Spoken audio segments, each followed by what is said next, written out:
कैसे हो आप sir? I hope you all are better.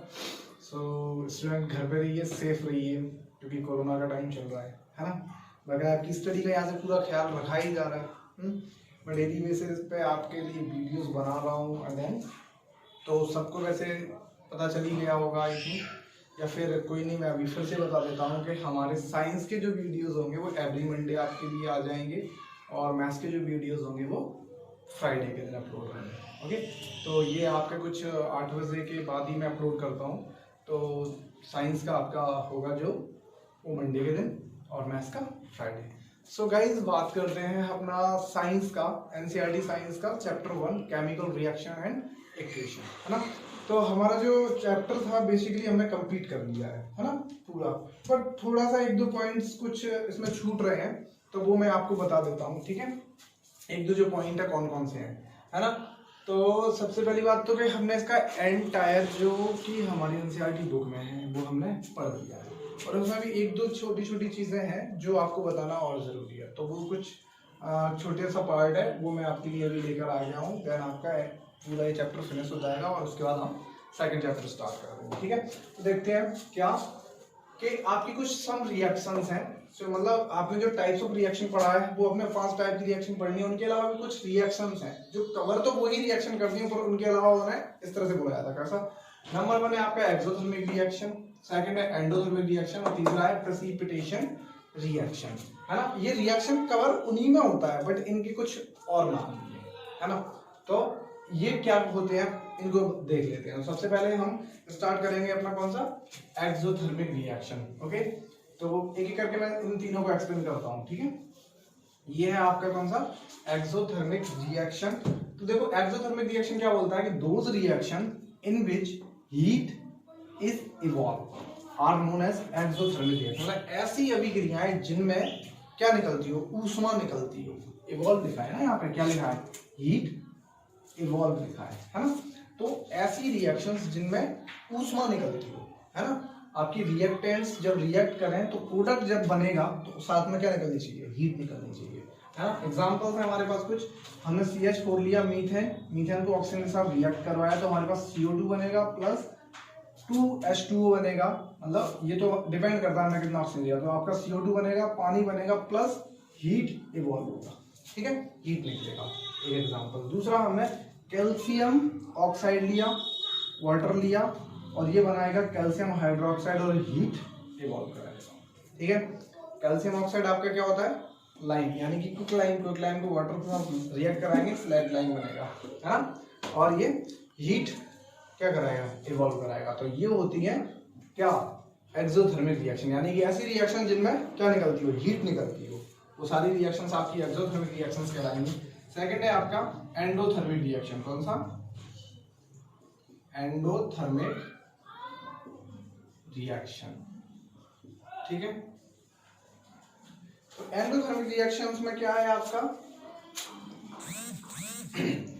Endothermic reaction आपकी क्या बोलती है, एंडोथर्मिक रिएक्शन बोलती है कि ऐसी रिएक्शन जो कि लाइट, इलेक्ट्रिसिटी या फिर आपका हीट, इनके थ्रू प्रोसीड होती है। मतलब ऐसी अभिक्रियाएं जिनमें की लाइट, इलेक्ट्रिसिटी और हीट की वजह से आपकी रिएक्शन कंप्लीट होती है, यानी कि उन अभिक्रियाओं को लाइट, इलेक्ट्रिसिटी और हीट की जरूरत पड़ती है कंप्लीट होने के लिए। तो ऐसी अभिक्रियाओं को हम क्या बोलते हैं, एंडोथर्मिक रिएक्शंस बोलते हैं।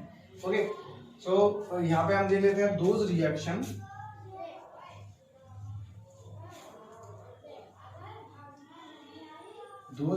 which required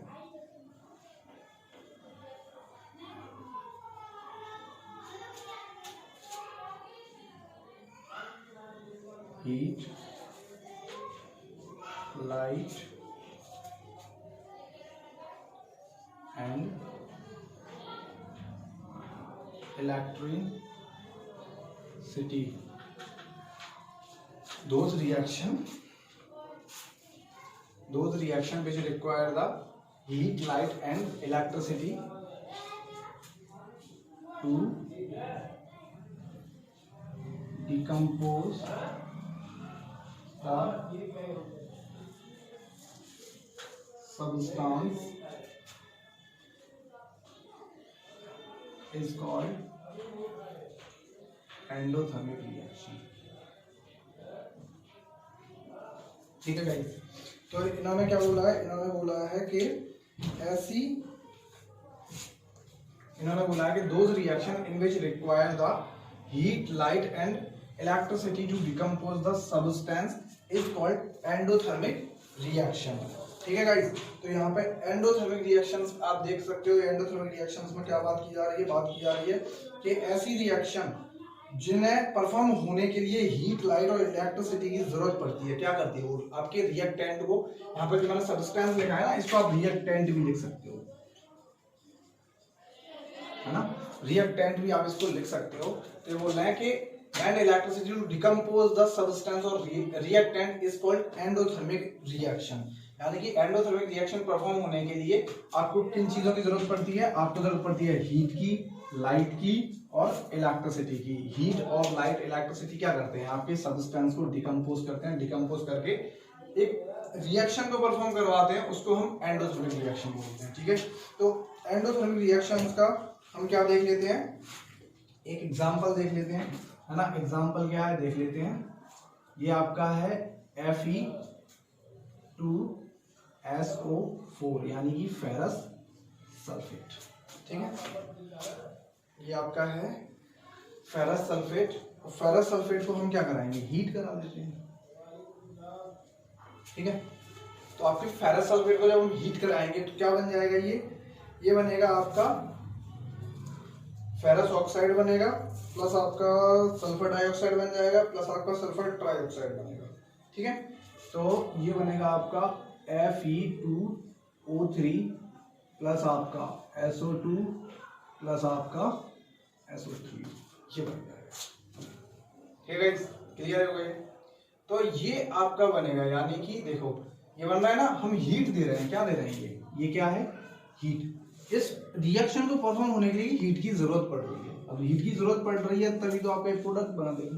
ये रिएक्टेंट था, रिएक्टेंट को हमने हीट किया, हीटअप करने पे क्या होगा, फेरस ऑक्साइड बनेगा, सल्फर डाइऑक्साइड बनेगा, सल्फर ट्राइऑक्साइड बनेगा। तो तीन चीजें निकल के आ गई। तो इस टाइप की रिएक्शंस आपकी एंडोथर्मिक रिएक्शंस होती है। ओके गाइस, और छोटी सी चीज है, तो गाइस देख लीजिए आगे, अगर कुछ समझ नहीं आता तो प्लीज कमेंट में, जब मैं फिर से ट्राई करूंगा आपको कुछ नए मेथड से समझाने की। ओके, तो मैंने यहाँ पे नोट डाउन कर दिया है, समझा भी दिया है।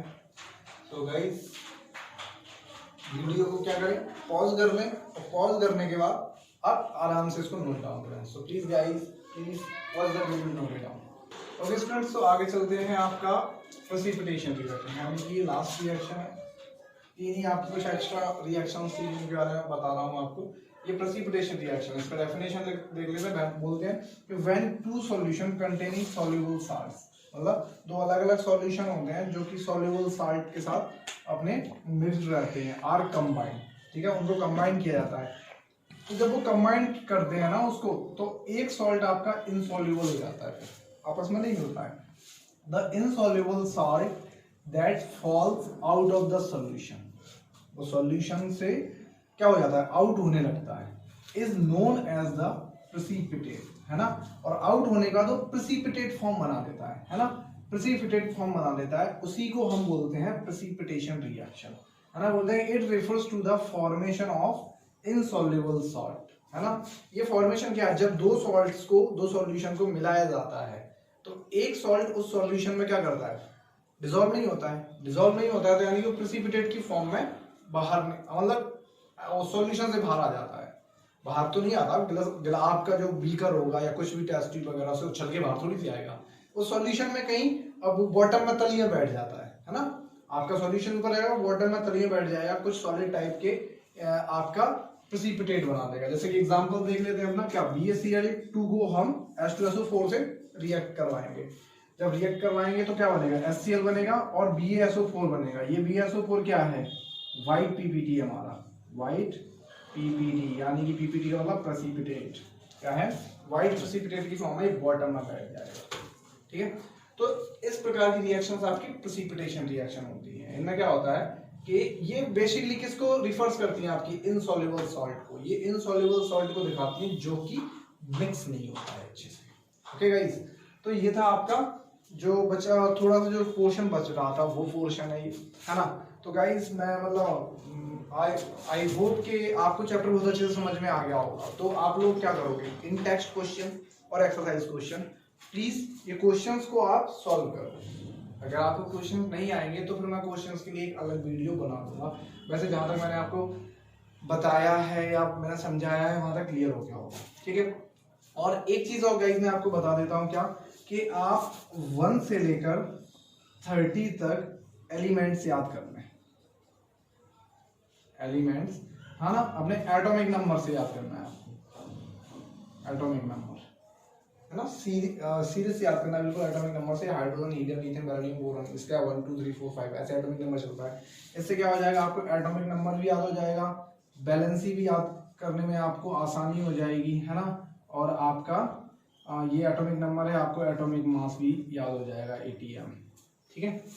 ये चीज़ें क्लियर हो जाएंगी तो आपको जो रिएक्शन कराने में कोई कंफ्यूजन नहीं होगी, ताकि आपको पता चलेगा कितना इलेक्ट्रॉन गया, कितना इलेक्ट्रॉन आया, है ना, कौन कितना दे रहा है, कौन कितना लेगा। ये सारी चीज़ें आपको क्लियर हो जाएंगी कि अभी BaCl है या Ba कितना डाई पॉजिटिव है तो 2 क्लोरीन लेगा, ऐसे H2 सिंगल पॉजिटिव पर इसको डाई नेगेटिव चाहिए तो 2 हो जाएंगे, है ना।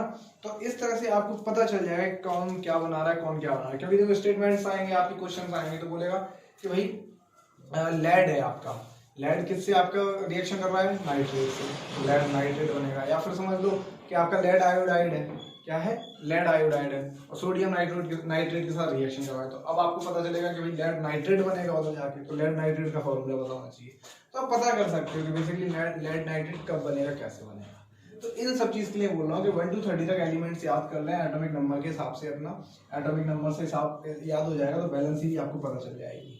सिर्फ 1 to 30 तक ही कह रहा हूँ मैं, ताकि सारा क्लियर कवर हो जाएगा इसमें, आगे फर्दर कोई दिक्कत नहीं होगी। तो आप आराम से क्वेश्चंस कर सकते हो। क्वेश्चंस बहुत इजी है, आपका जितना मैंने पढ़ाया सब में क्वेश्चंस कवर हो जाएंगे। तो एक बार आप क्वेश्चन लगा के देखिए।